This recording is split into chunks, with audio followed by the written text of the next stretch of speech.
Hello, this is your captain speaking. We're back with more Kerbal Space Program, and here we are launching what I've creatively called the Taurus Trapezoid, because, well, it doesn't really look like a trapezoid. Maybe a really long one. I'll try and trial that out and edit. Why did I just cause myself more work? Anyway, we have 3 tourists aboard this and Nancy Kerbal to fly them all up into space. I just need to get suborbital with this, and then I'll get, like, I think it's maybe like 30,000 Kerbal dollars, which fucking awesome. We seem to be taking off a little bit slower than I prefer, but slow and steady wins the space race, apparently. I just have to be really careful with this one, because this is kind of an expensive launch relative to what I've already been launching in the space program so far. I don't even know if we're going to get out of the atmosphere with this. Holy crap, we're not. Oh man, I just might have wasted a launch right there. God dang. Okay, well I'm going to need more fuel, I guess. This must be just too heavy. So, yeah, this should survive re-entry just fine. And hopefully it doesn't fall apart. Which is possible. But it didn't happen. Oh my god. Oh. Okay, so we're back on the launch pad. Luckily, Kerbals tend to be kind of dumb, so we easily replaced those tourists that we accidentally killed from last time. And we put them on this new ship, which I have aptly named the Tourist Not Crashazoid. Which I think that's a beautiful name, considering the scope of this mission. I'm just hoping I can get this thing suborbital. It might not actually be able to make it there, because these pods are just heavier than I thought they would be. The Kerbals are heavy. The Kerbals have far too many snacks in their system, and they're just getting so Kerbal fat.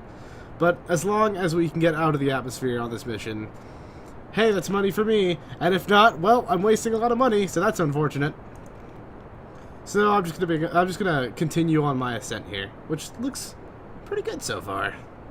I don't know, maybe I just can't do this right now with the level of technology I have. How much science do I have? Oh, I have 34. I could probably do another science unlock. That's probably my problem here, come to think of it. Oh well, we'll continue the ascent. I think we might be able to make it out of the atmosphere on this one. Okay. Fuck. Yes! We're gonna make it out of the atmosphere. Awesome. Just as long as we, separate.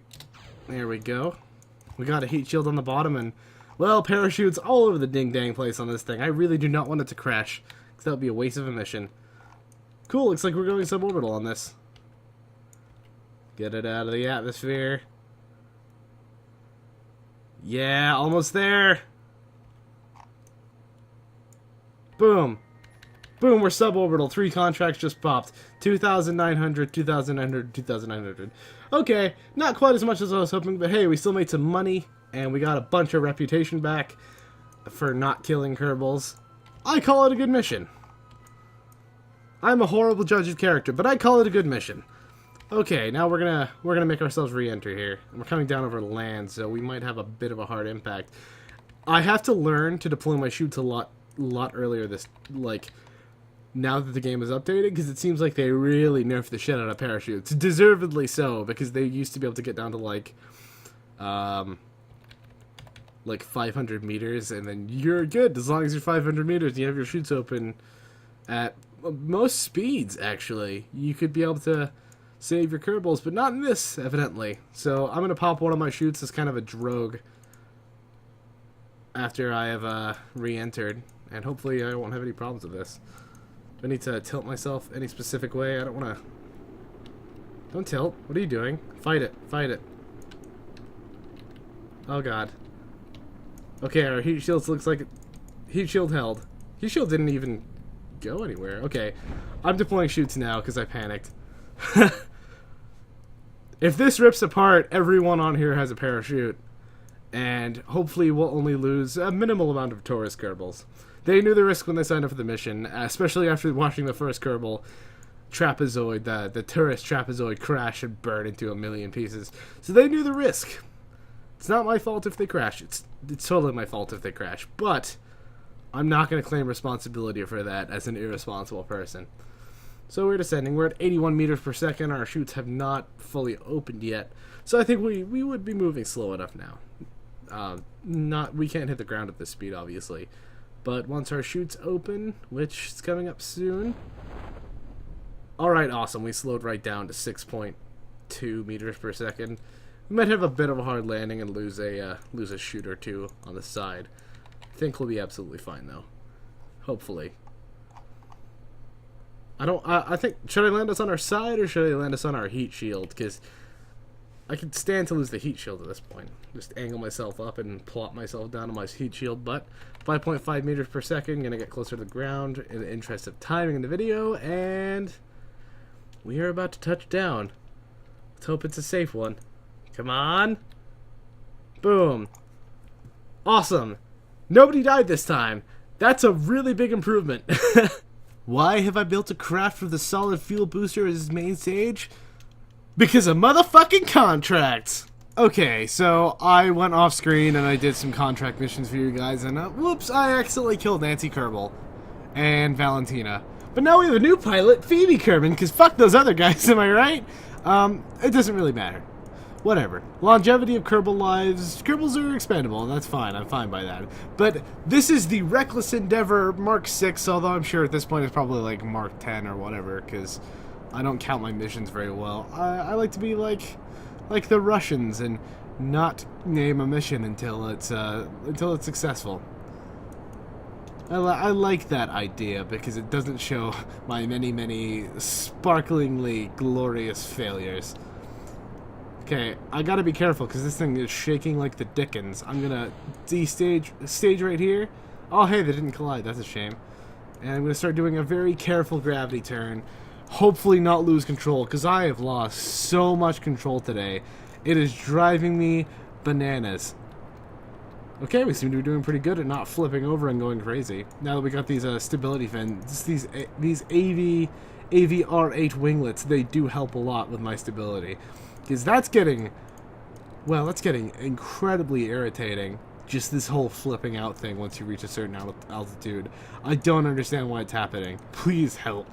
Alright, so now that we're up in the high atmosphere, it looks like we're having a pretty safe descent. Like, this is probably the best mission I've flown. Nothing's gone crazy or haywire this mission. I just jinxed myself. What the hell was I thinking? Oh well. We're sending to our apoapse of 100 that's kilometers. Yeah, 100 kilometers. 110. I'm just gonna burn until I'm gonna stop my burn here. Whatever. I'm gonna angle myself for my my orbit burn, and this thing hopefully has the fuel to be able to push it into orbit. Hopefully, I say. I'm really skeptic that this is gonna work, considering my past luck, because I have been yelling at my computer. Like, I'm so bad, right? Like, this game is making me actually mad. Whatever. We're at 82 kilometers. All is going well. Let's just chill. We're all gonna just calm down. Close our eyes. Take a deep breath. In. Out. Take a fistful of Xanax, because that seems to help calm the situation down a little bit. Maybe look at some cute little puppies online. I'll put up a cute little puppies picture for you. Yeah, that's good. You guys will like that. Alright, cool. We're almost to our apoapse now. We're gonna do our orbit burn. This thing is totally making it into orbit. I believe in myself, and I have contracts that have money on this. So I better fucking believe in myself, or I'm gonna ruin everything. Alright, we're staging here. We've got quite a lot of fuel in this stage. And once I get into orbit, fuck it, I'll use it now. Never mind, there's not much science to be using that. Maybe I can get into high Kerbal orbit with this, and then I'll be able to get a little bit of extra science. But for now, I'll try and do a crew report, and there's no science I can get. Well, that's just great. But everyone, let's stay calm and happy and quiet. Look at that little island over there. It's a nice little happy island that I'm probably going to crash into. No, calm down. I just need to calm myself. Find my center of chi. I don't even know what the fuck that means. Probably means something important to some people, but not to me. Alright, whatever. I'm gonna do a little fizz warp here, and we're gonna keep trying to get pushing on, keep on keeping on into orbit, and oh my god, it's looking like we actually might make it. Look at that orbit expanding. Oh yeah. Yeah. Boom! Contract complete. We made it to orbit. That's 11 science and 61,000 doll hairs. Yes! Woo! Oh my god, that's a big stress release, actually. I made it into orbit. Now, we still have a lot of fuel left in this thing. Could I try for maybe a flyby of something. Maybe a flyby of the moon. Oh my god, yes, we're going to the moon. We're going to do a flyby of the moon. That's what I'm going to do with the probably not safe amount of fuel we have left. So I'm going to set up... I can't set up maneuver nodes because I'm limited by my tracking station. So we're going to do this the good old-fashioned way. But that'll have to wait until next time on Kerbal, Game of Kerbal, Kerbs. Kerbal Space Program. Bum, ba, ba, bum, bum, ba, da, bum, bum, bum, bum.